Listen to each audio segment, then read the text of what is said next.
오늘 말씀은 베드로전서 5장 1절에서 14절까지 말씀입니다. 우리 나눠드린 교환을 함께 보시면서 오늘 본 말씀 한 절씩 살펴보겠습니다. 먼저 1절 말씀 함께 읽습니다. 시작. 너희 중 장로들에게 권하노니 나는 함께 장로된 자요 그리스도의 고난의 증인이요 나타날 영광에 참여할 자니라. 아멘. 오늘 문장의 주어 수로가 어떻게 될까요?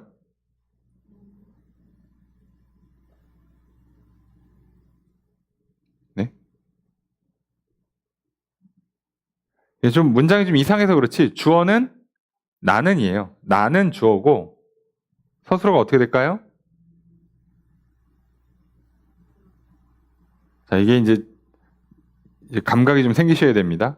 나는 뭐 한다?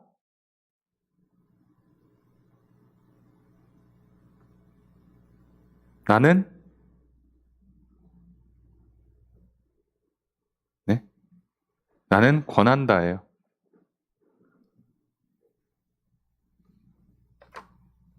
누구에게? 너희 중 장로들에게.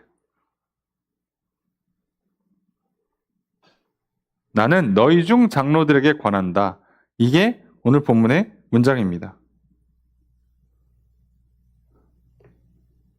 자, 그래 놓고 이 나는에 뭐를 붙인 거냐면 요렇게 수식어를 4개를 붙였어요. 나는 너희와 함께 장로된 사람, 그리스도의 고난의 증인인 사람, 나타날 영광에 참여할 사람인 나는 너희 장로들에게 권면한다입니다. 그러니까 5장은 시작부터 끝까지 다 사실상 권면의 내용이라고 보시면 돼요. 물론 전반적으로 다 권면의 내용이긴 합니다만 5장도 그냥 권면의 말씀으로 시작하는 겁니다. 나는 장로들에게 권면한다. 그러면 너희 중 장로들이라고 했으니까 여기서 말하는 장로들은 오늘날 목회자 정도로 이해하시는 게 가장 정확해요. 이 당시 이제 직제들이 만들어지기 시작할 때라서 장로라는 호칭은 지도자 그룹들에게 붙였던 호칭입니다. 지금과 완전히 똑같지는 않겠지만 그냥 목회자 정도로 이해하시면 돼요. 자, 그러면 어떤 권면을 하는가? 뭐 함께 장로고 뭐 그리스도의 고난의 증인이고 영광에 참여할 자다는 건 이제 자기를 붙인 수식어니까 자, 뭐라고 권면하는지 2절의 첫 번째 문장 있습니다. 시작. 자, 주어를 어떻게 될까요? 그죠? 권면이니까 이제 너희는 뭐뭐 해라라고 하는 겁니다. 너희는 뭐 하라? 너희는 쳐라예요. 치라. 뭐를? 그죠? 하나님의 양 무리를. 이게 이제 전부긴 한데요. 너희 중에 있는 하나님 양 무리를 쳐라. 여기서 말하는 치다는 뭐에 가깝죠? 양떼를 치다는 단어예요. 진짜로. 양을 치다는 단어라서 이거를 돌본다, 다스린다 보통 이렇게 많이 쓰는 단어입니다. 그래서 돌본다는 뜻이에요. 그러니까 돌봐라예요. 너희는 양 무리를 돌봐라. 교회의 지도자들한테 주는 권면이에요. 너희는 양 무리를 돌봐라. 이렇게 얘기하는 겁니다. 돌봐라.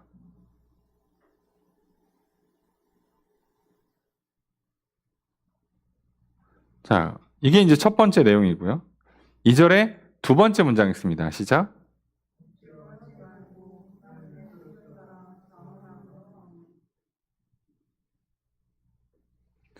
자, 주어수로 어떻게 될까요? 너희는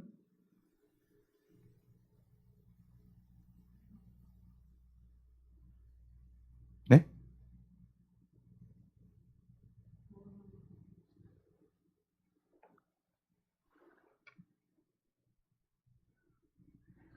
자, 이게 억지로 하지 말고 자원함으로 이렇게 돼 있는 거예요. 뭐뭐로 하지 말고 뭐뭐로 이렇게 지금 돼 있는데 자, 그런데 여기 이 억지로 하지 말고 자원함으로, 더러운 이득을 하지 말고 기꺼이라고 이제 3절 가 있잖아요. 그래서 여기에 동사가 어떻게 붙은 거냐면 다 하라예요, 하라. 근데 뭘 하라는 거냐면 여기에는 요 2절과 그러니까 2절의 두 번째, 세 번째 문장에는 어떤 동사가 붙은 거냐면 살피다예요, 살피다. 근데 이게 뜻이 2절의 첫 번째 문장에 있는 이 치다와 뜻이 같다 보니까 한글 번역에서는 이거를 하나로 묶어버린 겁니다. 이 동사 하나에다가. 이해되세요? 그러니까 너희는 양 무리를 쳐라. 어떻게? 억지로 하지 말고 하나님의 뜻을 따라 자원함으로 돌봐라. 이렇게 되는 거예요. 그래서 여기도 하라입니다. 하라. 근데 이 하라가 무슨 뜻이라고요? 여기서 돌보란 뜻으로 이해하시면 돼요. 돌봐라. 돌보다라는 뜻의 동사로 이해하시는 게 좋아요. 살피다, 뭐 돌보다, 감독하다 다 이렇게 나오는 겁니다. 그래서 어떻게 돌보라는 거예요? 자원함으로 돌봐라. 억지로 하지 말고 하나님의 뜻을 따라서 기꺼이, 스스로란 얘기죠.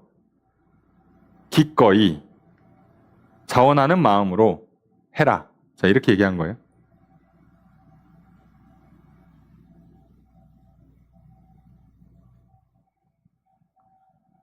자, 2절의 세 번째 문장 있습니다. 시작.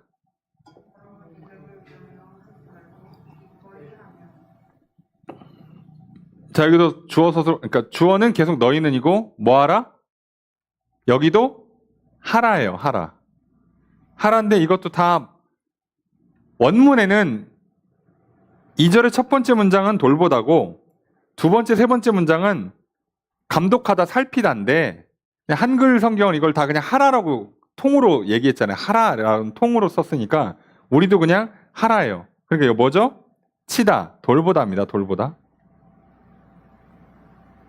자, 이것도 돌보다인데 2절의 두 번째 문장과 똑같은 방식으로 어떻게 하지 말고 어떻게 이렇게 돼 있죠? 어떻게 해요? 더러운 이득을 위하여 하지 말고 기꺼이. 여기도 기꺼이 하라요. 자원함으로 기꺼이. 근데 이 기꺼이는 요 앞에가 이게 기꺼이라고 번역하는 게 맞고요. 이 자원함이 뒤에 나오는 이 기꺼이는 원어 뜻에 좀 더 가깝게 번역을 하면 열심히에 가깝습니다.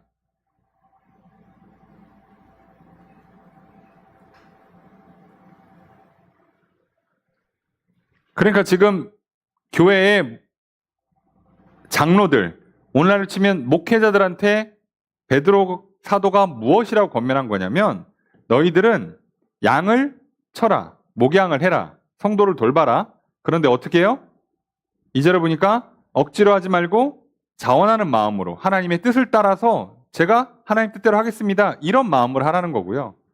세 번째는 더러운 이득, 말 그대로 뭔가 조금이라도 이득을 더 받으려고 하는 마음 하지 말고 그냥 열심히 하라는 거예요. 돈 바라보고 열심히 하는 거 말고 어떤 이득을 얻으려고 열심히 하는 거 말고 그냥 열심히 하라는 거예요. 그게 그거 아닙니까? 이러면 여러분 이제 조금 너무 순진하신 거고요. 사람이 뭔가 뭐 좀 표현이 그렇습니다. 목회자가 특정한 일이나 특정한 그 사람이나 특정 그룹에만 열정을 쏟을 수가 있어요. 왜요? 거기에 내가 더 잘하면 이득이 더 많이 생기니까. 자, 이런 걸 더러운 이득이라고 표현하는 겁니다. 근데 그렇게 하지 말고 어떻게 하라는 거예요? 모든 일에, 모든 사람에게, 모든 교회에 있는 그룹들에게 열심히 하라는 거예요. 그냥. 그런 거 생각하지 말고. 이게 기본입니다. 기본. 이게 이제 목회자의 기본이에요. 그래서 이거는 자세히 설명 안 드립니다. 여러분들이 직접적으로 적용될 사항들이 아니라 아, 이런 태도구나. 그럼 여러분들은 반대로 하시면 돼요. 좋은 목회자 고르는 방법은 이 조건을 보시는 겁니다. 이게 성경이 권하는 목회자, 교회의 지도자들한테 원하는 태도와 성품이잖아요. 그러니까 어떻게 하라고요? 목회를 하는데 어떻게 한다고요? 자원하는 마음으로. 누가 시켜서 한 거 아니잖아. 자기가 저 하겠습니다. 하나님 불러주셔서 제가 기꺼이 갑니다. 이렇게 했으니까 그런 태도로 하라는 거예요. 억지로 뭐 하기 싫은데 뭐 권사님 또 일을 벌리셔가지고 저 또 가서 또 이렇게 하지 말라는 거고 2절의 세 번째 문장은 뭐라고요? 이쪽은 하면 뭔가 좀 얻는 게 있고 저쪽은 해봐야 나오는 게 별로 없어. 그러면 이쪽은 열심히 하고 이쪽은 열심히 안 할 수 있는데 그런 거 아니라 다 열심히 하라는 겁니다. 자, 이게 태도예요. 그리고 3절까지도 같은 목회자를 향한 태도를 이어가는 거죠. 3절 읽습니다. 시작.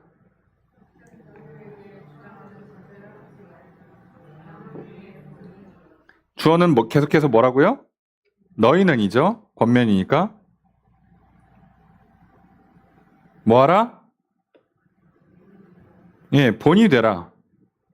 본보기가 되라. 라고 하는 거예요. 맡은 자라고 돼 있는데요. 맡은 자들에게 주장하는 자세. 맡은 자가 누구고 주장하는 자세는 뭘까라고 이제 봐야 되는데 맡은 자라는 게 좀 이상하죠. 앞에 뭐를 맡았다도 빠져 있고 그냥 맡은 자라고 번역이 돼 있어요. 사실은 우리가 자연스럽게 이해하면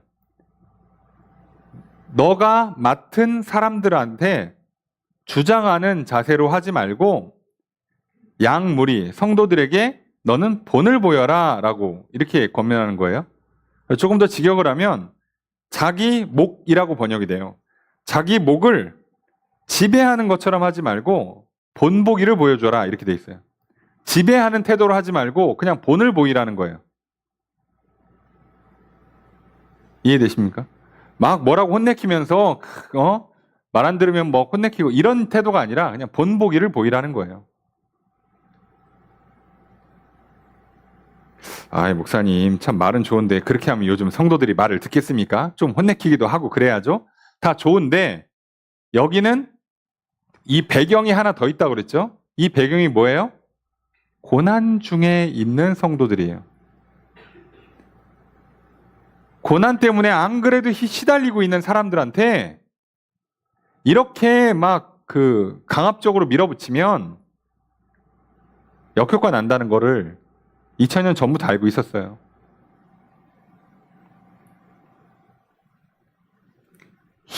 지금 고난 중에 있으니까 얼마나 힘들어. 자기 딴에는 그렇잖아요. 자기 딴에는 얼마나 힘듭니까? 힘드니까 이 사람들의 정서가 부드럽지 못할 거 아니에요. 힘든데 사람이니까. 안 그래도 힘들어 죽겠는데 막 목회자가 와서 막 억지로 이래. 막 억지로 기도해주고 억지로 상담해주고 뭐 좀 이렇게 뭐 밥이라도 안 사주고 막 커피라도 안 사주면 막 말 되게 거칠게 하고 막 시간도 안 내주고 이러면 되겠냐 이거죠. 예. 그죠? 안 그래도 지금 힘들어요. 지금 고난 중에 힘든 상황에 있는 성도들한테는 더더욱 이렇게 하면 안 돼요. 이게 지금 모든 성도들한테 100% 이렇게 적용해야 된다라고 하기에는 좀 어렵습니다. 왜요? 사람과의 관계는 너무 다양해요. 그런데도 불구하고 기본적으로 고난 중에 있는 성도들을 향해서는 목회자라면 자원하는 마음으로 이해관계, 이익 이런 거 상관없이 열심히 그리고 본을 보이는 태도로 하라는 거예요. 그러니까 힘들어 죽겠는 사람한테요. 좀 이렇게 표현은 그렇지만요. 열심히 가르쳐도요. 잘 안 듣습니다. 이 사람이 뭐 성격이 모나고 뭐 되게 뭐 고집 세고 뭐 그럴 수도 있는데요. 힘들면 다 잘 안 들어요, 사람이. 그래서 목회자는 그걸 이해하고 있어야 돼요. 아, 저 사람이 지금 저렇게 하나님 말씀이 잘 안 심겨지는 건 저 사람이 지금 힘들어서 그렇구나. 근데 이 사람이 지금 성도잖아요, 성도. 기본적으로 교회를 떠난 사람이 아니잖아. 그럼 어떻게 해주면 된다는 거예요? 본을 보여주면 천천히 보고 따라온다는 거예요.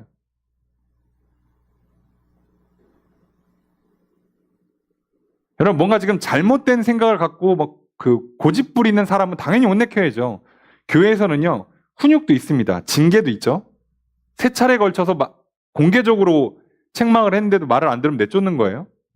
그럴 정도로 책망이란 그런 어떤 교회를 다스리는 방식이 있어요. 그럼에도 왜 오늘 베드로 사도는 그 얘기를 안 하는 거냐면 교회에 혼내킬 사람이 한 명도 없다 그런 뜻이 아니고 전반적으로 어려운 고난 중에 있는 성도들, 그 힘들고 어려운데도 신앙을 놓지 않고 있는 그 사람들한테는요. 이렇게 억지로 하고 뭔가 좀 바라는 마음으로 밥이라도 한 끼 사라 이런 마음으로 하고 그리고 막 혼내키면서 하면 더 역효과가 나니까 그렇게 하는 거 아니라고 가르쳐 주는 겁니다. 그래서 모두한테 이렇게 하면 안 됩니다. 이해되시죠? 모든 상황에 다 이 방법을 쓰라는 게 아니라 기본적으로 좀 고난 중에 있을 때는 더더욱 이런 태도가 필요하다는 걸 얘기하는 거예요. 4절 읽습니다. 시작.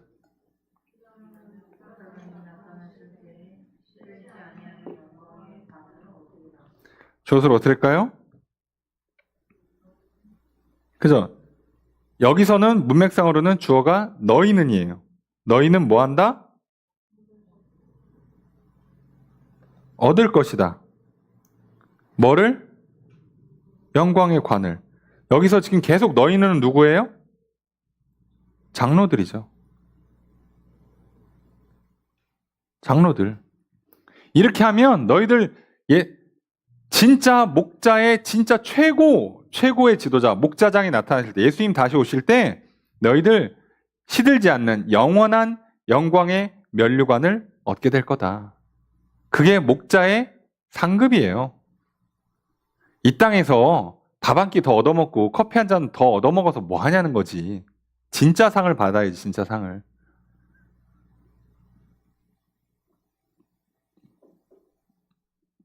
이게 목회자의 태도고 좋은 목회자를 구분하는 태도 중에 하나예요. 그리고 이게 교회가 핍박받거나 성도들이 어려움을 당할 때 더 이 모습이 잘 드러납니다. 그때 진가가 나오는 거예요. 아, 저 목회자가 사명감 있게 말씀대로 잘 따라가고 있구나, 아닌가를 이걸로 구분하는 거예요. 이게 이제 목자들한테 주는 기본 권면입니다. 5절의 첫 번째 문장 있습니다. 시작.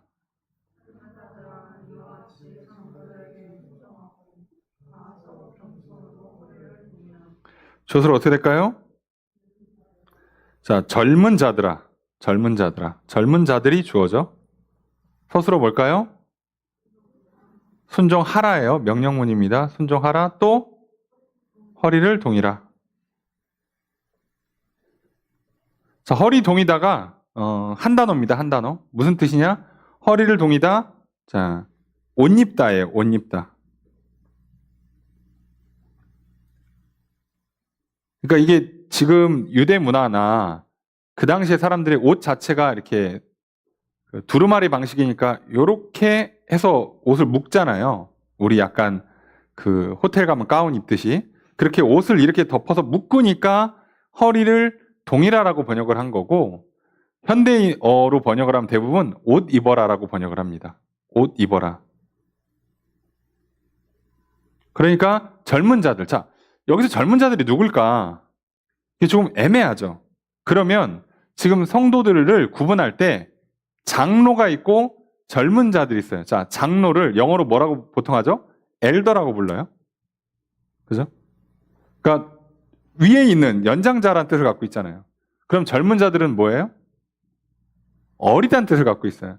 그러니까 여기서 말하는 이 구분법은 젊은 자들은 보통의 성도들을 말하는 가능성이 높습니다. 뭐 30대 이하, 10대, 20대만 특정하는 것처럼 보이진 않아요.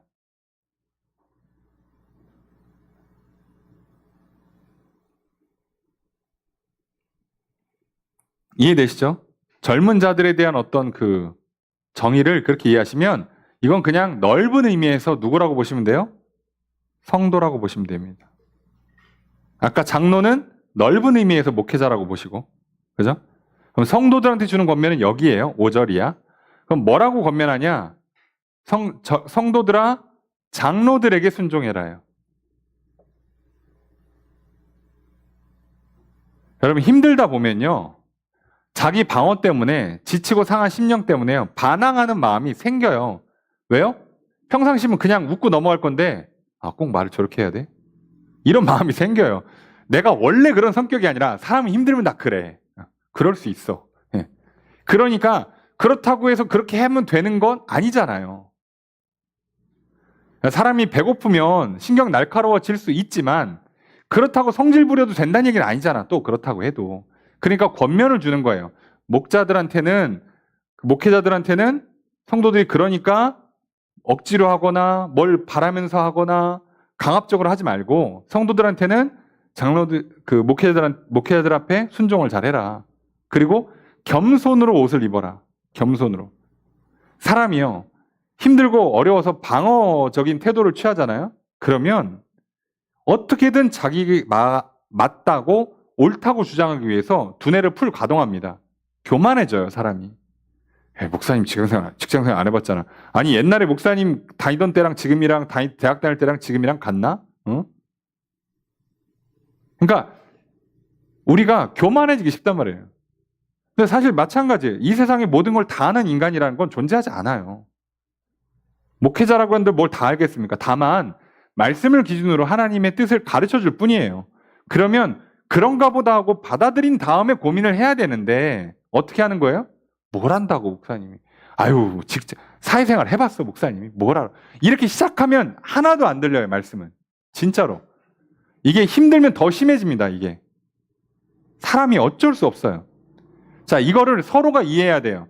지금 고난 중에 있는 그 베드로 사도가 편지를 보내는 이 상황을 좀 우리가 전반적으로 이해를 좀 하시고 근데 이제 다행이라고 해야 되나요? 우리가 좀 적용하기 좀 편한 건 오늘 우리 상황이랑 비슷하잖아요. 우리 상황이 비슷하잖아. 이게 오늘 우리의 상황과 더 비슷하기 때문에 이 말씀을 더 좀 잘 받아들일 필요가 있어요. 아, 사람이 이렇게 되는 거구나. 예나 지금이나 사람은 비슷하구나. 그럴수록 이거 더 신경 써야 되는 거였구나. 목회자가 좀 기도를 좀 더 해보세요. 목사님 하고 있다고. 목사님 직장생활 해봤어? 집에 가면 기도가 나와? 눈 감으면 잠드는데? 응? 기도가 되겠어? 자 이러면요 아무것도 안 돼요.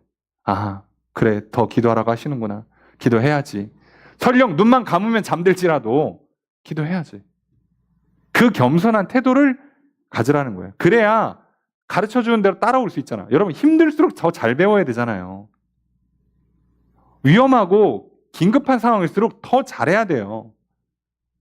그때는 실수하면 진짜 큰일 나요. 그러니까 정말 잘 배우고 잘 따라가야 되는데 그럴수록 문제는 우리가 힘들기 때문에 몸은 더 예민하게 반응하고 더 교만하게 반응하고 더 방어적인 태도로 공격적인 태도로 나온단 말이에요. 그러니까 우리도 그걸 서로 이해하면서 접근해야 돼요. 베드로 사도가 무슨 심리학을 배웠겠습니까? 사회학을 배웠겠습니까? 근데도 알잖아요, 다. 2000년 전도 다 알아요. 사람은 다 압니다, 이거. 저도 해보니까 알아요. 아, 그래, 힘들구나. 말을 해도 안 들어가는구나. 어떻게 해? 그냥 힘들다고 이해를 해야지. 저건 오늘 내가 그냥, 저거 다리몽대를 부서뜨려서, 어떻게든 말 듣게 해야지. 그렇게 하면 안 돼요. 될 것도 안 됩니다. 그렇게 하면. 자, 이렇게 하는 거예요. 자, 그리고 5절의 두 번째 문장 있습니다. 시작.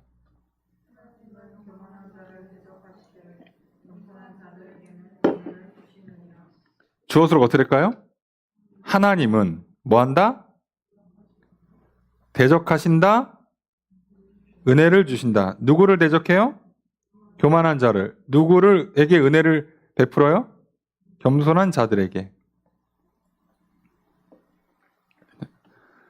이게 그래서 원문에는 이유라는 그 접속사가 붙어 있습니다.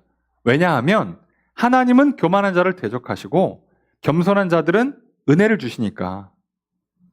그러니까 이렇게 하라는 거예요.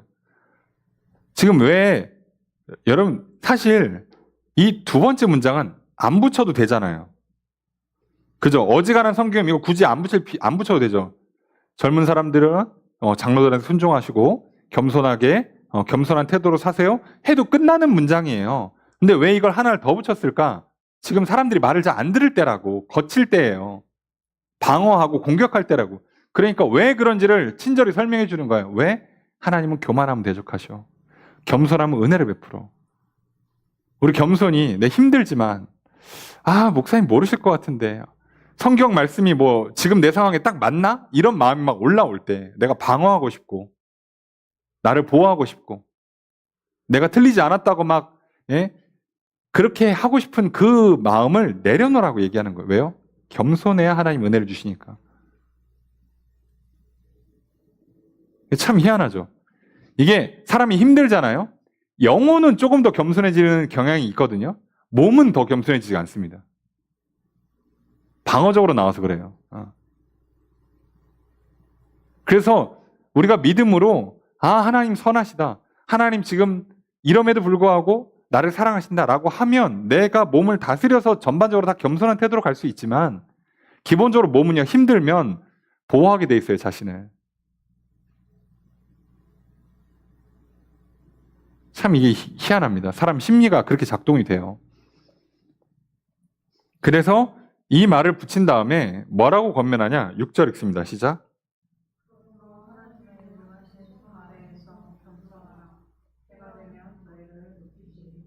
조설 어떻게 할까요? 너희는이죠. 여기서 너희는 누구예요? 그죠. 젊은 사람들이죠.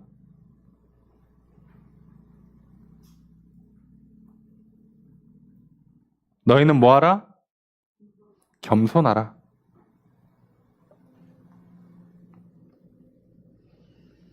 자, 여기도 때가 되면 너희를 높이시리라, 높이실 것이다 라고 되어 있는데 여기도 이유가 붙어 있어요.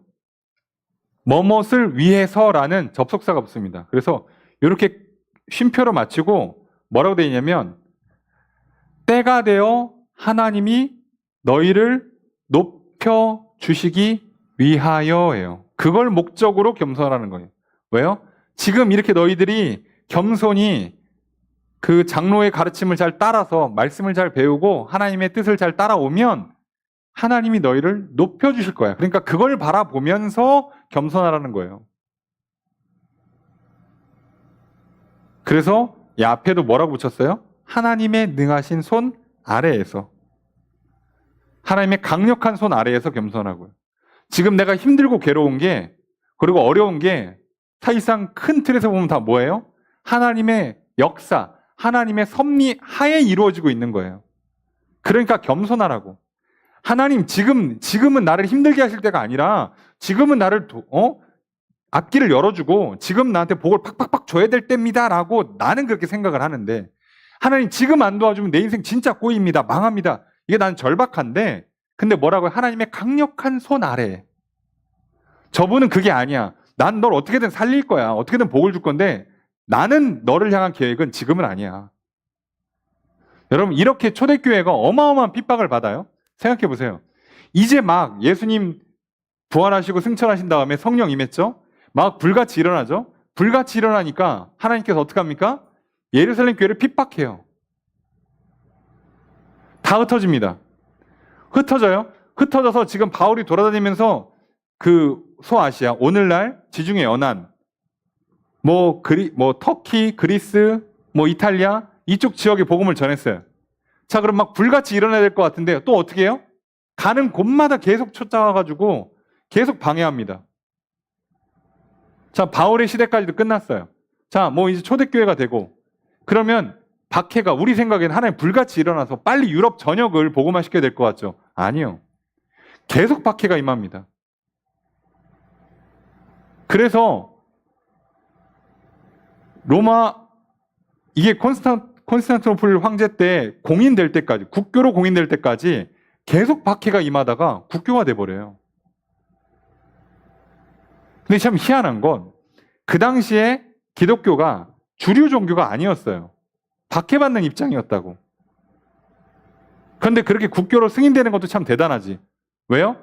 이게 통합시킬 종교가 필요한데 마땅한 종교가 없는 것도 기적이에요. 그래서 공인이 되는 것도 있고요. 또 하나는 이렇게 박해를 받는데요.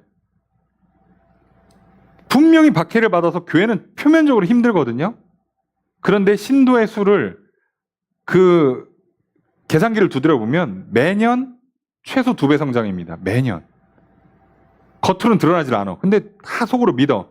나중에 국교로 공인되고 나서 저도 기독교 믿습니다. 저도 신자였습니다. 이렇게 한 사람들 숫자랑 초대교회 연도를 계산해 보니까 이거 1년에 2배씩 늘어야 되는 거예요.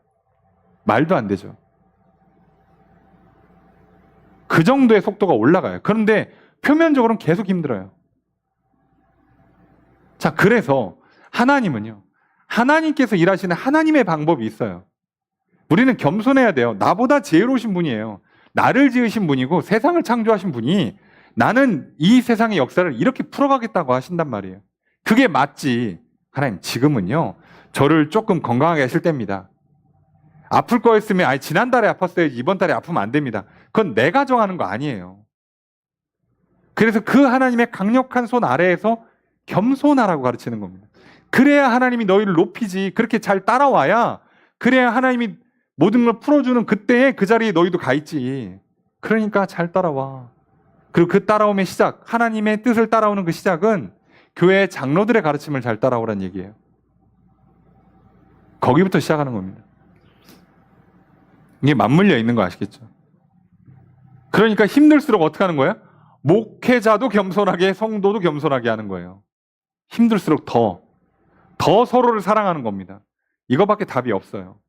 근데 여러분 힘들잖아요.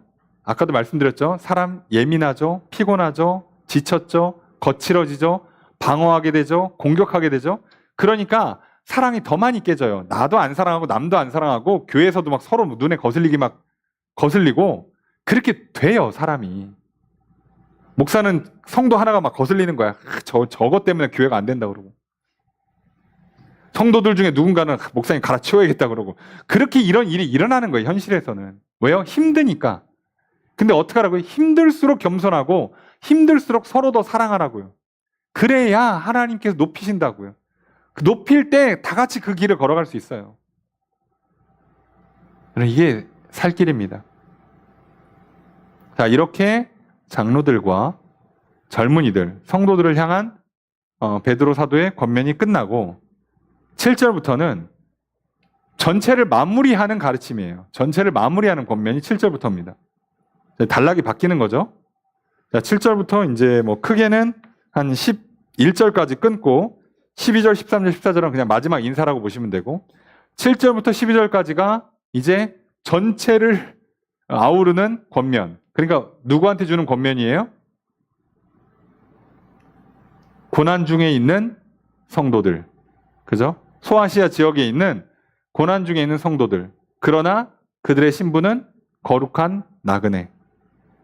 하늘을 소망하고 하나님 나라를 향해 걸어가고 있는 이 땅에선 나그네로 살고 있는 하지만 지금 많이 힘든 고난 중에 있는 성도들에게 주는 권면의 이제 압축본입니다. 압축본. 자, 그게 이제 7절부터 시작돼요. 7절 읽겠습니다. 시작.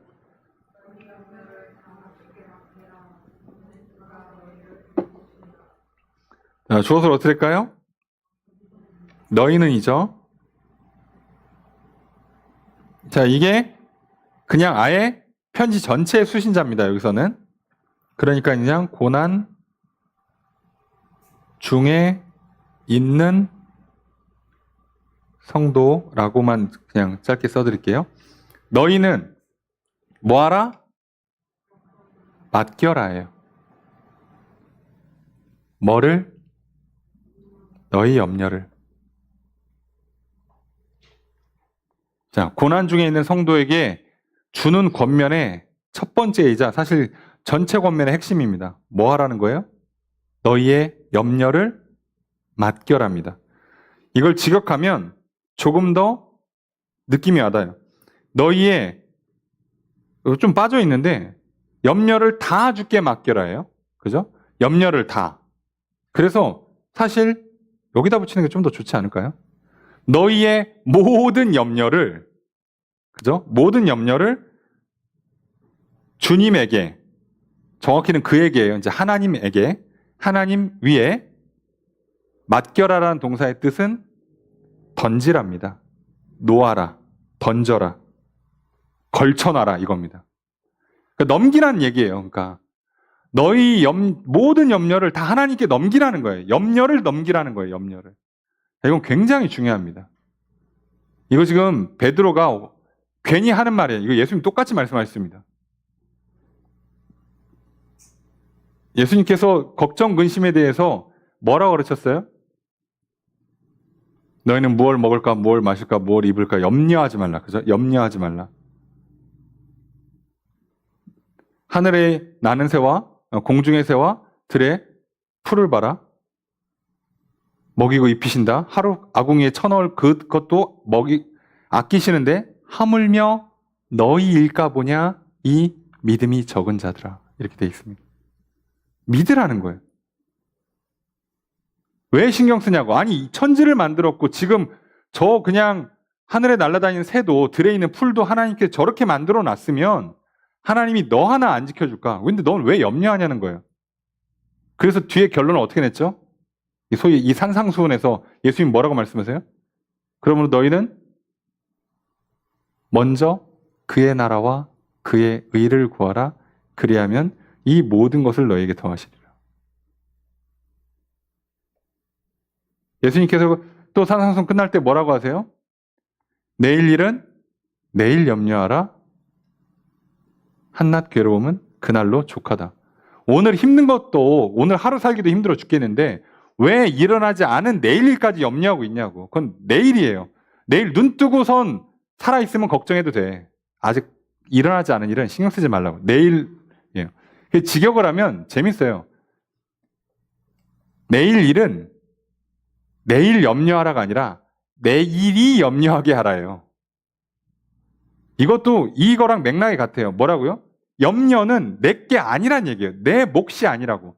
내일 발생한 일은 내일이 하는 거예요. 내가 하는 게, 내가 걱정하는 게 아니고 2025년 12월 11일에 일어날 일은 11일이 걱정하는 거라고요. 내가 걱정하는 게 아니라. 이해가 되십니까? 오늘 내 삶에 일어날 문제는요. 하나님이 염려하시는 거예요. 내가 염려하는 게 아니고요. 그래서 이 번역이 개인적으로 마음에 안 들어요. 왜 그러냐면 이는이라고 이유를 설명하잖아요. 이는 그가 누구예요? 주님, 하나님이죠. 하나님께서 뭐 하신다? 너희를 돌보신다라고 돼 있죠. 돌보신다가 뭐냐면 신경 쓰다예요. 돌보시는 게 아니고요. 신경 쓴다예요. 이 단어를 신경 쓰다라고 주로 번역을 하는데 두 번째로 많이 쓰는 의미가 염려하다입니다. 지금 이 문장이 키예요, 키. 베드로전서 오늘 이 본문에서는 이게 키예요, 이 문장. 이게 진짜 중요한 문장인데 번역을 이렇게 하면 어떻게 해? 너희의 모든 염려를 다 주님께 맡겨드리라고. 왜요? 그가 너희를 염려한다고. 걱정, 근심이라는 건 처음부터 내 몫이 아니에요. 내일 일은 내일이 염려할 거고 나는 하나님이 염려할 거고 나는 염려를 하지 말라고요. 내게 아니라고. 나는 뭐 하라고? 오늘 살기 바빠요. 열심히 살으라고. 안 그래도 힘들잖아, 솔직히. 왜 내일까지 걱정하면서 더 힘들게 하냐고. 그냥 오늘 집중하라고. 오늘 하나님 뜻이 뭘까? 오늘 하나님 나를 사랑하시고 나와 함께 하심을 믿고 그 믿음을 깎으려고 사단은 계속 공격할 텐데 거기에 집중했어야지. 염려하고 있으면 어떻게 해요? 그 시간에. 그 시간에 더 잘 먹고 더 열심히 일하고 더 잠을 잘 잘 생각을 해야지 염려를 하면 어떡하냐고. 7절은 저도 직역을 이게 제가 베드로전서를 두 번째 했거든요. 그 전에 게 있어요. 그래서 한번 찾아서 읽었는데 그때 번역을 너무 밋밋하게 했더라고. 그 사이에 저도 열심히 이제 공부하면서 실력이 조금 늘어가지고 보니까 이 문장이 그 뜻이 아니었구나. 그런데 주석을 보면 아무도 이렇게 번역을 안 합니다. 왜 그런지 모르겠어요. 아무래도 제가 천재인 게 아닌가라는 생각을 하다가도 겸손해야지. 겸손하라고 하셨으니까. 뭘까 이게? 제가 봤을 때는요. 사람들이 좀 이해하는 방식에 좀 문제가 있는 게 아닌가라는 생각을 좀 해요. 지금. 염려를 극복하는 어떤 기술을 가르쳐주고 싶어 하는 것 같아요.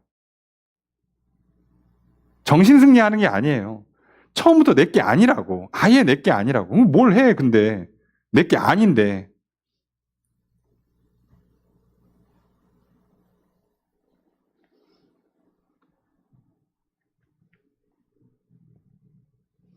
자, 그래서 하나님이 하시는 겁니다.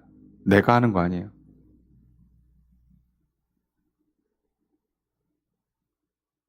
그리고 그것 때문에 제가 사실상 그 군대에서 체험했던 하나님의 그 마음이 뭔지 조금 더 깊이 이해가 됐어요. 저는 힘들어 죽겠다고 하나님 나를 왜 이런 데 보내냐고. 건강한 애들 많은데 나같이 부실한 애를 왜 이렇게 힘든 부대를 보내냐고. 저 건강한 애를 보내고 나는 좀 쉬운 데를 보냈어야지. 누가 군대를 안 가겠다는 것도 아니고.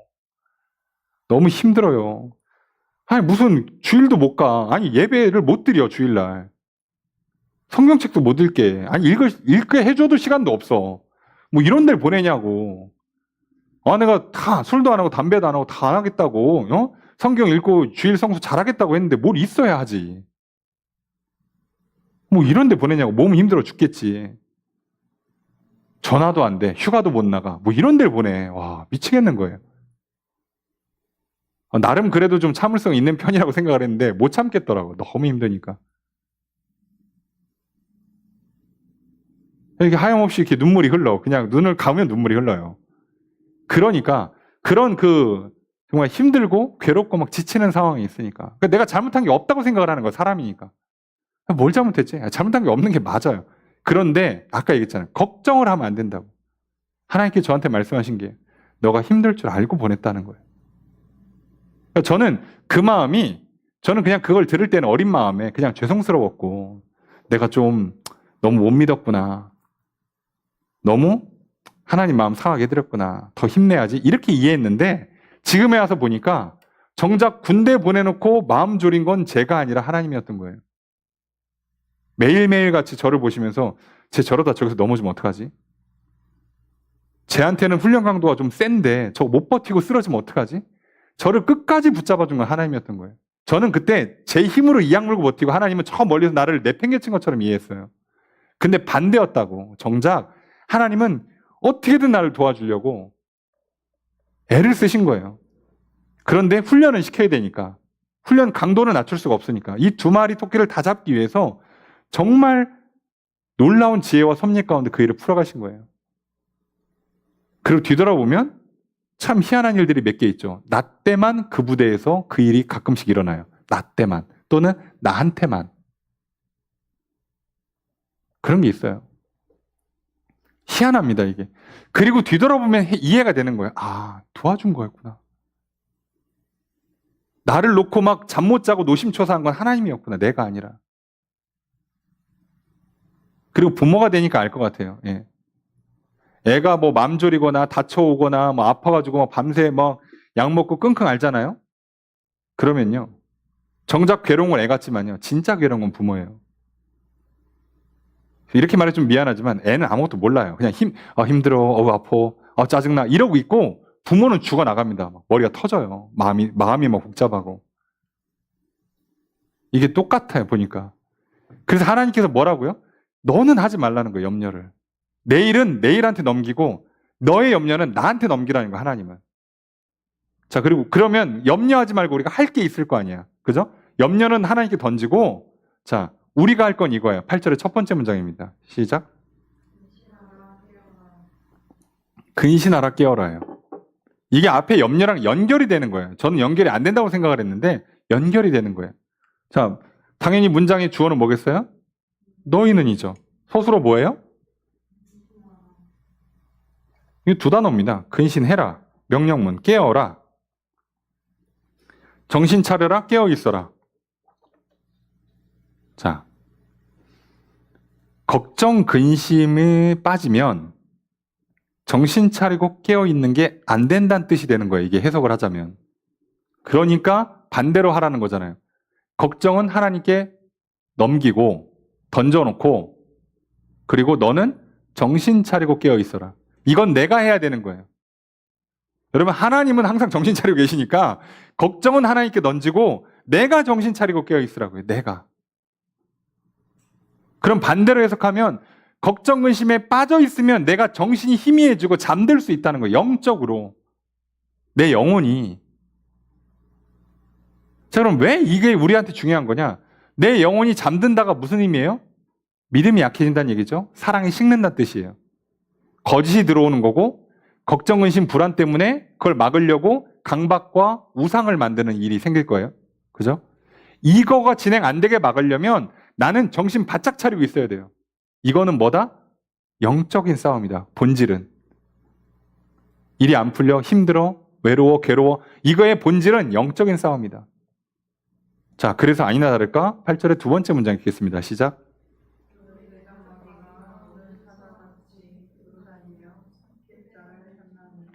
주어서를 어떻게 할까요? 그죠? 너희의 대적인 마귀는 뭐 한다? 찾는다. 뭐를 찾아요? 삼킬 자를 찾아요. 잡아먹으려고. 그러면 누구를 잡아먹겠다는 거예요? 정신 놓고 잠든 사람. 그러니까 사실은 뭐 때문에 정신 놓고 잠들어 있어요, 이 사람? 걱정, 근심, 염려 때문에. 사단이 우리를 망가뜨리는 큰 루트 중에 하나입니다. 진짜 큰 루트. 자, 교만하게 만드는 것. 그 다음에 또 하나는 걱정, 근심하게 만드는 것. 이 두 가지가 사람을 너무 높이거나 너무 낮춰버리면요. 정신을 놓는 수가 생겨요, 사람이.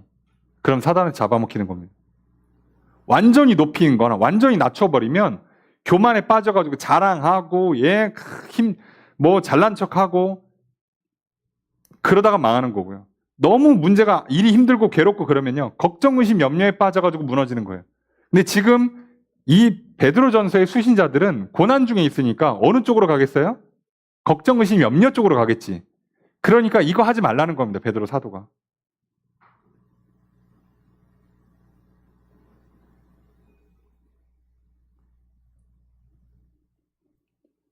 고린도 교회처럼 교회 안에 막 은사가 나타나고 교회가 막 성장하고 그러면 교만해질 거 아니에요.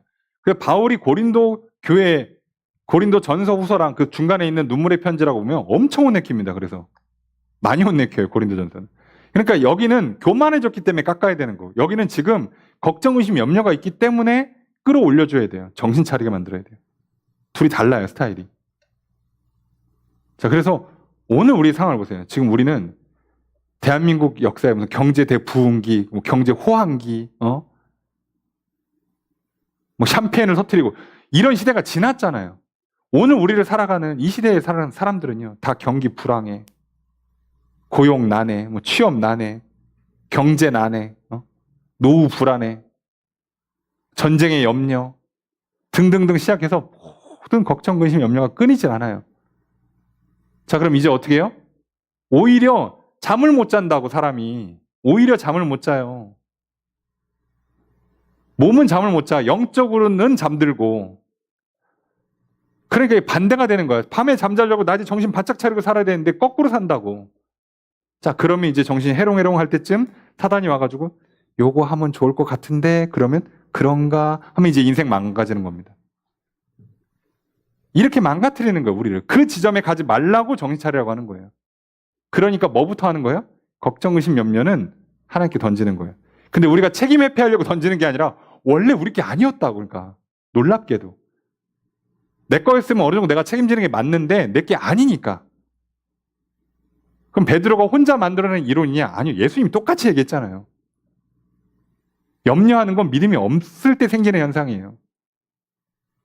내일에 대한 믿음을 가지면, 하나님께서 나를 영원한 생명을 이끄신다라고 믿으면 내일 일은 내가 염려할 게 아니잖아요. 그럼 천국 가서도 염려합니까? 그렇잖아요. 내일 자체가 내 게 아니에요. 내일 발생할 일에 대한 문제도 내 게 아니에요, 처음부터. 아예 나랑 상관없는 일이야. 나는 오늘 두 눈 똑바로 뜨고 오늘 하나님과 함께 살아가는 것, 하나님의 사람들과 함께 살아가는 것, 여기만 집중하는 거예요. 다른 건 하나도 신경 안 쓰고. 자, 정신 바짝 차려야 됩니다. 사단은 이런 식으로 우리를 무너뜨릴 거니까. 자, 그래서 사단이 우리를 무너뜨릴 때 쓰는 방법 중에 하나가, 우리의 정신을 놓게 만드는 방법 중에 하나가, 자, 이거예요. 우리의 찬양 가사처럼 왜 나만 겪는 고난이냐고. 불평하지 마세요. 이 찬양의 전체 가사가 다 성경적이라고 말하기에는 뭐 제가 지금 가사가 머릿속에 다 떠오르지도 않거니와, 이 첫 문장이 굉장히 잘 꿰뚫은 문장이에요. 자, 사단이 우리를 어떻게 우리를 무너뜨리냐? 9절 읽겠습니다. 시작.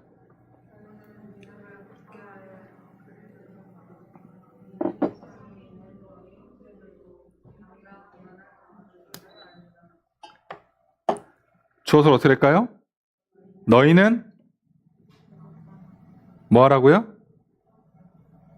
자, 두 가지예요. 굳건하게 하라, 대적하라. 뭐를 굳게 해요? 믿음을. 뭐를 대적해요? 그를. 그가 뭐예요? 여기 앞에 있죠? 대적마귀. 자, 그런데 원문에는 동사가 하나만 나옵니다. 대적하라만 나와요. 이게 포인트니까. 그래서 원문은 직역하면 어떻게 나오냐면 너희는 굳건한 믿음으로 대적하라예요. 믿음으로 대적해라. 뭐 같은 말이긴 한데 하여간에 믿음으로 대적을 하는 겁니다. 자, 믿음으로 대적을 하는 건데 그러면 사단이 우리가 믿고 반대를 해야 돼요. 그 어떤 생각을 밀어넣어 줄 때 우리가 끊어야 되는 게 하나 있어요. 그럼 사단은 집요하게 우리한테 집어넣으려는 어떤 생각 같은 게 있잖아요. 거짓이 있고 유혹이 있는데 그게 뭐냐? 세상에 있는 너희 형제들도 동일한 고난을 당한다. 이 세상에 있는 모든 성도들이 다 고난을 당한다는 거예요. 니네 지역에 있는 성도만 고난당하는 게 아니라 너만 고난당하는 게 아니라 모든 성도가 다 고난을 당한다는 거예요. 자, 그럼 사단은 어떻게 속일까요? 야, 교회 다닌 사람 중에 너만 힘들어. 옆에 있는 김집사님은 저 이권사님은 복 많이 받았다. 너만 고난받는 거야. 힘들지? 죽겠지? 야, 하나님이 너는 좀 별로 안 이뻐하시나 보다. 자, 이걸 넣는 거예요. 미친 듯이 넣는 거예요. 자, 이걸 넣는데 그럼 이게 맨정신으로 있는데 이 얘기하면 누가 들어요? 그죠? 아무도 안 들어요. 그러니까 이 얘기가 들어가게 하려면 어떻게 해야 돼요? 걱정, 근심을 밀어넣어서 정신을 혼미하게 만드는데 갑자기 야, 너만 힘든 것 같지 않냐? 너 하나님이 너는 좀 그런가 보다. 그러면 이렇게 돼버려요. 자, 정신이 혼미합니다. 그래서 이걸 뭘로 막으라고요? 믿음으로. 하나님 뭐라고요? 얼마나 사랑하시는지. 로마서 8장에 하나님의 사랑에서 끊을 수 있는 것이 없다고 돼 있어요. 그 무엇도라고 돼 있습니다. 그 무엇도 너희를 향한 하나님의 사랑에서 끊을 수 없느니라고 아예 선포가 돼 있잖아요. 예수님께서 뭐라고요? 하나님이 세상을 이처럼 사랑하사 독생자를 주신 거예요. 예수님 이 땅에 오신 것만으로도 십자가를 지시는 것만으로 사랑은 증명할 필요가 없어요. 근데 사단은 계속 뭐라고요? 그게 나를 위해 죽은 게 아니라 쟤를 위해 죽은 거 나는 아닌가 보지. 이 말이 됩니까? 네? 그렇게 오는 것도 어렵다. 예. 그럴 리가 없잖아요. 사단이 그걸 틈을 만들어 들어오려고 하니까 우리 믿음을 어떻게든 깎아야 돼요. 그런데 우리의 믿음이 깎여지는 지점이 어딘지를 사단이 정확히 알고 있죠. 근심, 걱정, 염려가 들어오면 우리가 정신이 희미해지면서 이 사단의 거짓이 들어올 수가 있게 돼요. 자, 그러니까 우리가 뭘 하면 막을 수 있다고요? 믿음으로 대적하면 돼요. 뭔 개소리야, 끊어. 딱 이렇게 하면 끝나는 거예요. 여씨, 하나님이 독생자를 보내는데 심지어 그게 하나님이신데 미쳤다고 오냐? 너 같으면 가겠냐, 임마? 내가 사단이 누굴 위해 죽었다는 얘기는 들어본 적이 없어요. 내가 사단이 자기 부활을 위해서 팔 한쪽 내줬다는 얘기는 들어본 적도 없네. 너는 야 손가락 하나도 안 내주면서 네 말 들으면 뭐 나한테 뭐가 이득인데 라고 맨정신으로는 그게 안 들어와요. 근데 그럴까봐 정신을 희미하게 하는 거죠.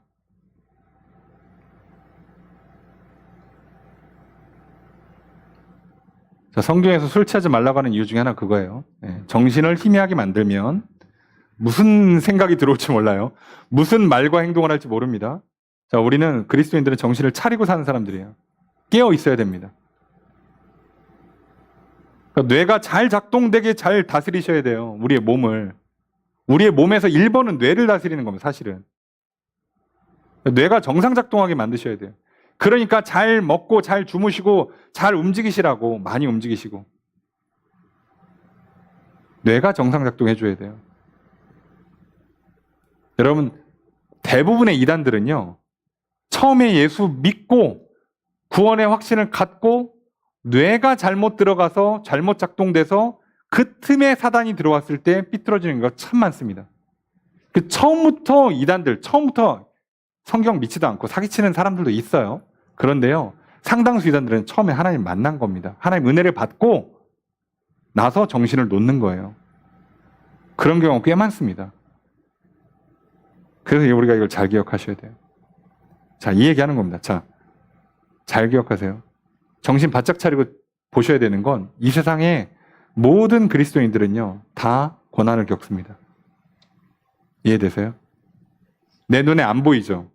왜요? 내 눈은 저 사람이 지금 무슨 생각과 어떤 삶을 살아가는지가 보이지가 않잖아요. 저를 보면 제가 초중고 시절 어떻게 살았는지 보이십니까? 얼굴에 써 있습니까? 눈빛에 나와요? 안 보이죠? 제가 초중고 시절을 어떻게 보냈는지, 얼마나 재밌게 보냈는지, 얼마나 괴롭게 보냈는지 모르시죠? 예. 근데 오늘 이렇게 멀쩡하게 살아있으면 괜히 잘 보낸 것 같죠? 예. 이렇게 보인다고요.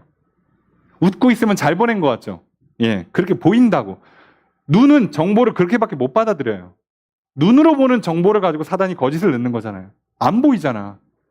여러분, 제가 고등학교 1학년 때 어떻게 괴로운 시절을 보낸지 아십니까? 모르죠? 말해도 모르죠? 예. 근데 생각해 보세요. 초중고, 대학, 직장 10대, 20대, 30대, 40대, 50대 좀 살아보세요. 예수 믿고 안 힘들었던 사람이 있나? 한 명이라도 찾아와 보세요. 제 앞에 한 명만 데려와 보시라고. 이 사람은 살면서 예수 믿고 나서 여태까지 무조건 복만 받았어. 피눈물을 흘려본 적이 없는 사람 있으면 한 명만 데려오시라고. 있냐고.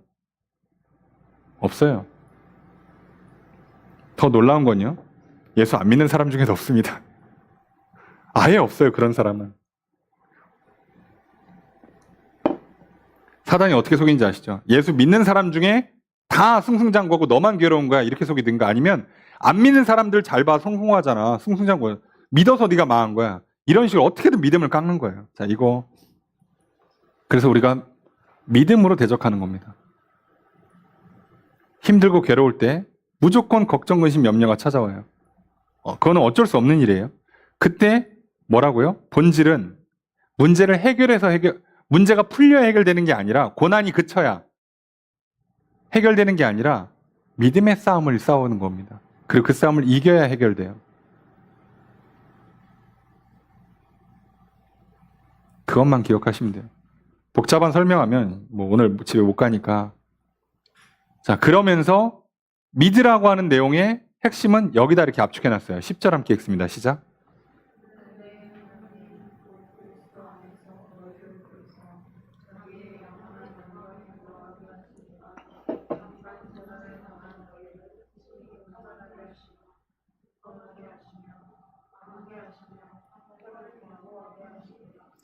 자, 주어는 어떻게 될까요?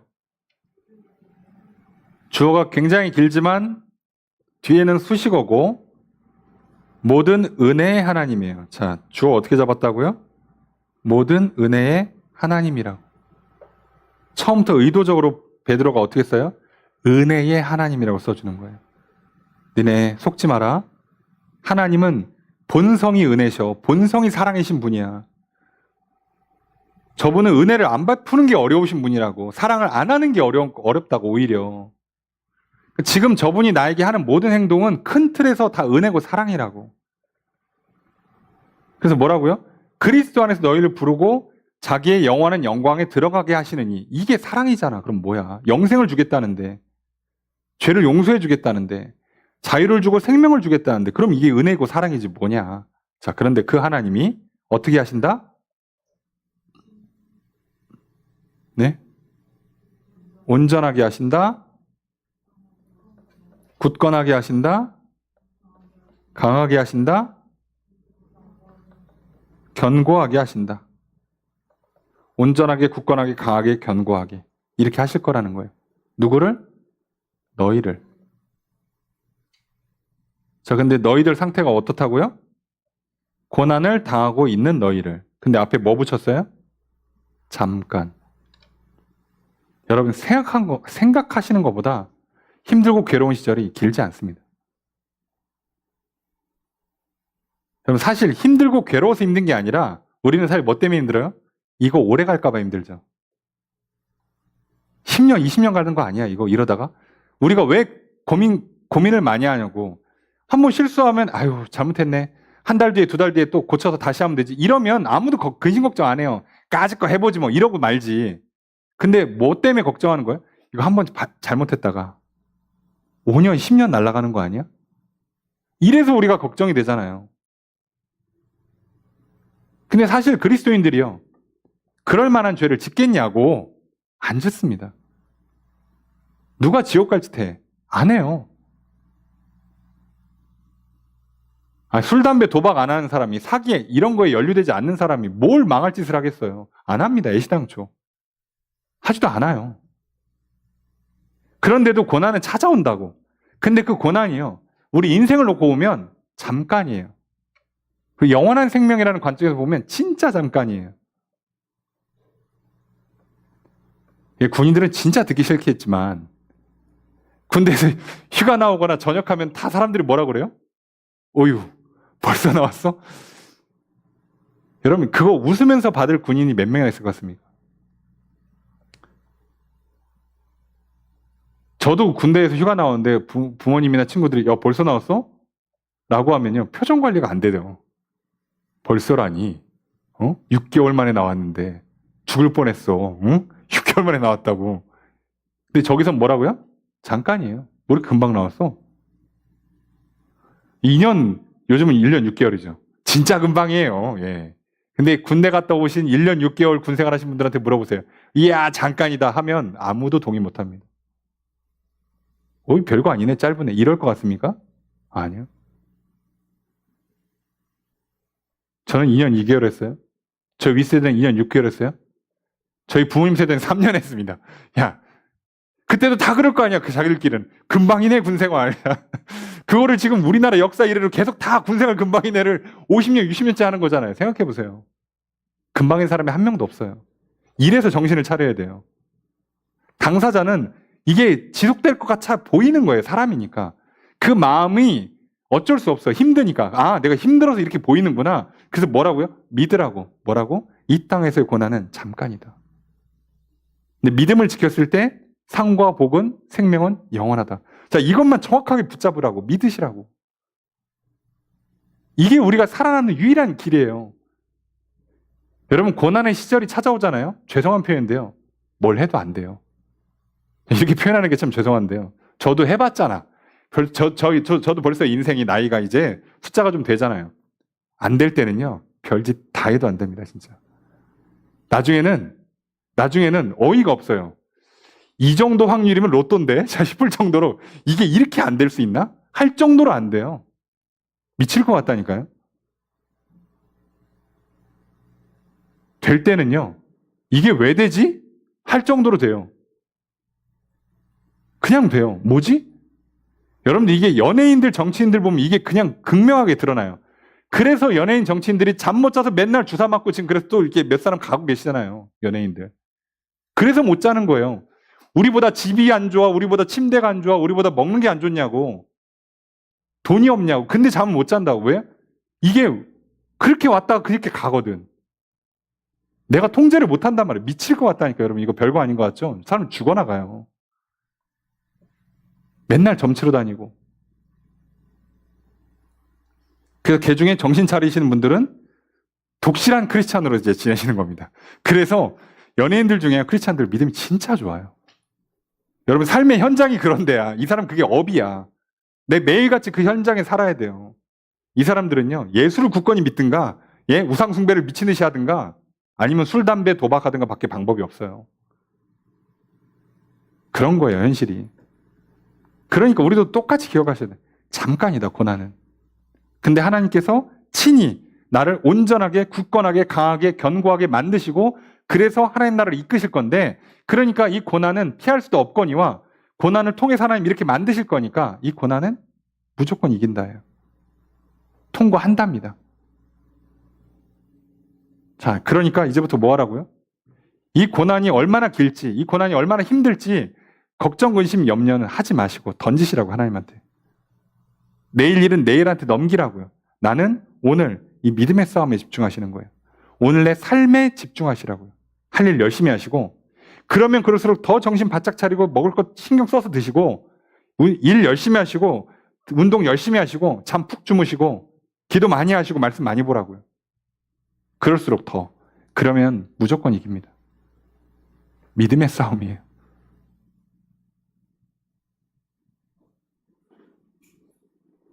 물론 이렇게 설교를 하고 영상으로 남겨서 마음만 먹으면 들으실 수 있겠지만 힘들 때는 조금 잘 안 들릴 겁니다. 반복하셔야 돼요. 인정하시라고. 저도 이해해요. 저도 그랬고. 그래서 어쩔 수 없습니다. 베드로가 왜 편지 썼겠어요? 말 한마디로 될 거였으면 편지를 왜 썼겠냐고. 네? 바울처럼 개척한 교회들한테 그 권면의 글을 써주는 게 아니잖아요. 근데 굳이 왜 베드로까지 편지를 쓰냐고. 이거 한두 마디 말로 되는 게 아니에요. 여러 번 읽어야 돼요. 여러 번. 그러니까 편지 써서 복사해서 계속 읽으란 얘기를 하는 겁니다. 이게 핵심이에요. 그리고 사실상 11절 이하는 뭐 그냥 마무리하는 겁니다. 11절 읽습니다. 시작.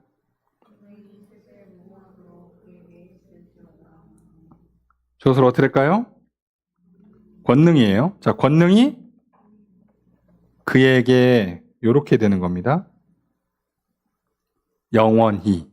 자, 이게 딱 세 단어로 돼 있어요. 원문은. 그리고 아멘. 아멘. 이렇게 아멘 하면 끝난 거예요. 한 단락이. 자, 하나님이 근데 왜 여기서 은혜나 뭐 사랑이나 이런 거 안 쓰고 왜 권능이라고 했을까요? 하나님 이거 앞에 뭐라고 써 있죠? 친이라고 했죠. 어떻게 한다고요? 하나님 직접 하시고 능력이 있어서 반드시 해낸다는 뜻을 하는 거예요. 얘기를 하는 거예요. 그 하나님의 권능은 영원하니까 이 하나님은 영원히 이 일을 해내실 거다. 아멘. 이로 끝낸 겁니다. 여러분들도 믿으시길 바랍니다. 그리고 이제 인사글이에요. 12절 첫 번째 문장 읽습니다. 시작.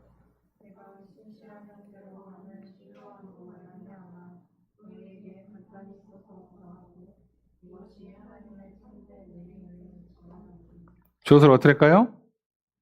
내가 그저 써서 권면하고 증언한다. 편지니까요. 자, 이거 실로아노, 신라가 이 편지 들고 갑니다. 네. 어차피 이 지역, 바울이 선교했던 지역이기도 하고 하니까. 자, 이거 내가 직접 썼다. 이거 서명한다는 얘기예요. 네. 12절 두 번째 문장 읽습니다. 시작. 주어를 어떻게 할까요? 너희는 굳게 서라. 서 있어라예요. 강조법이에요. 서다의 강조예요. 굳건히 서라. 든든히 딱 똑바로 서 있어라. 이 얘기예요. 뭐에? 이 은혜. 이게 명령문인데요. 이것에 서 있어라. 이렇게 딱 끝냈거든요. 깔끔하게. 그래서 이거를 풀면 너희는 이 은혜에 서 있어라. 이 은혜는 어떤 은혜요? 이것이라고 했어요. 원문에는 대명사로 썼습니다. 이것. 이것이 뭐예요? 요건 아니겠죠? 그죠? 12절은 아니겠죠? 그러면 11절, 내용이 없죠? 뭐예요? 10절 얘기하는 겁니다. 10절. 이해되십니까? 그러니까 정확히는 핵심은 10절이고 넓게 보면 뭐예요? 7에서 11절. 자, 요거 딱 붙들고 있어. 이 얘기야. 힘들면 힘들수록 이거 딱 붙들고 있어. 자, 그 얘기 한 겁니다. 여러분 힘드시면 베드로전서 5장을 기억하시면 돼요. 자, 13절 읽습니다. 시작.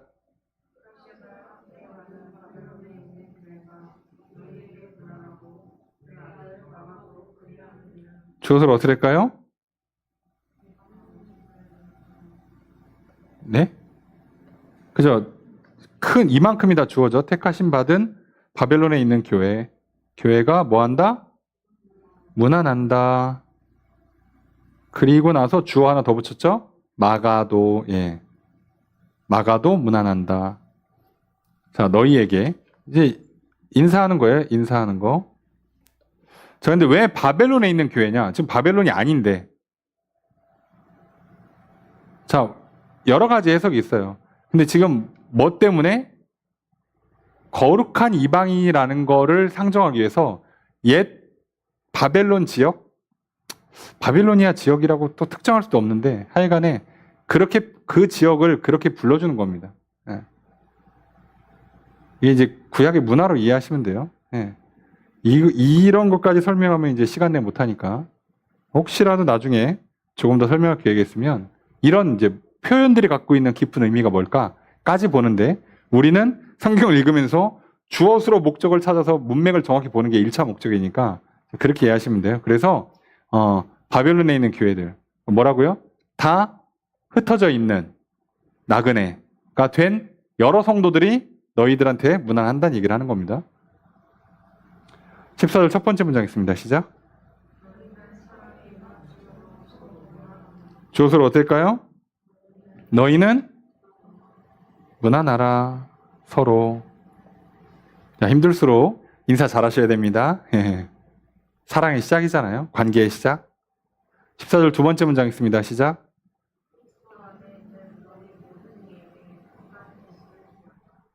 자, 주어가 뭘까요? 평강이에요.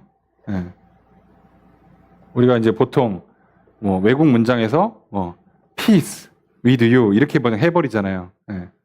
이런 식으로 평강이 너희에게 하고 끝내는 겁니다. 평강이 그리스도 안에 있는 너희 모든 이에게. 있을지어다라는 단어는 부드럽게 해석한 의역이에요. 평강이 너희 모든 이에게 하고 끝냈습니다. 자, 이렇게 베드로 전서가 우선 끝납니다. 기억하셔야 돼요. 고난 중에 있는 성도들에게 보내는 편지입니다. 그러니까 반대로 얘기하면 내가 좀 요즘 힘들고 어렵고 괴롭고 외롭다, 지쳤다, 마음 상했다. 그러면 나에게 묵상하기 참 좋은 성경 본문이 된다는 걸 기억하셔야 돼요. 이해되시죠? 베드로전서는 애시당초 대상이 그래요. 오늘 이 말씀을 좀 잘 기억했으면 좋겠고요. 또 이 말씀을 또 붙들고 적용하려고 합니다. 자, 말씀을 살펴보겠습니다. 베드로 사도는 성도들에게 염려를 다 주께 맡기라고 권면합니다. 베드로는 하나님께서 너희를 돌보시기 때문에 너희는 염려하지 말고 너희 염려를 하나님께 맡기라고 권면합니다. 하나님께서 나를 염려하십니다. 나와 관련된 염려는 나의 몫이 아니라 하나님의 몫입니다. 나는 나의 몫을 감당하면 됩니다. 염려는 나의 몫이 아닙니다. 그러므로 염려를 하나님 앞에 놓고 생각과 마음을 굳건하게 하여 내게 주어진 삶에 집중을 합시다. 이어서 베드로는 정신을 차리고 깨어 있으라고 권면합니다. 나의 대적 마귀가 거짓과 유혹으로 나의 믿음을 공격합니다.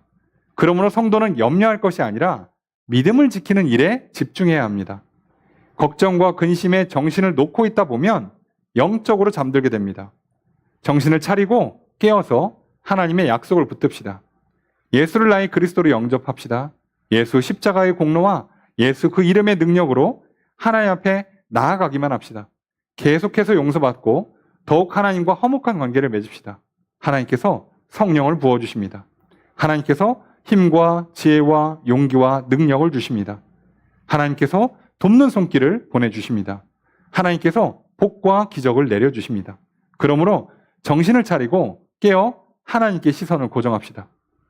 베드로 사도는 성도들에게 나 혼자만 고난을 겪는 것이 아님을 기억하라고 권면합니다. 사단은 성도가 고난을 겪을 때 왜 나만 겪는 고난이냐며 불평하게 만듭니다. 세상을 살아가는 모든 다른 성도들도 고난을 겪으며 살아가고 있음을 기억해야 합니다. 고난을 견디고 이겨낸 사람들은 마치 고난이 없는 것처럼 보일 수 있습니다.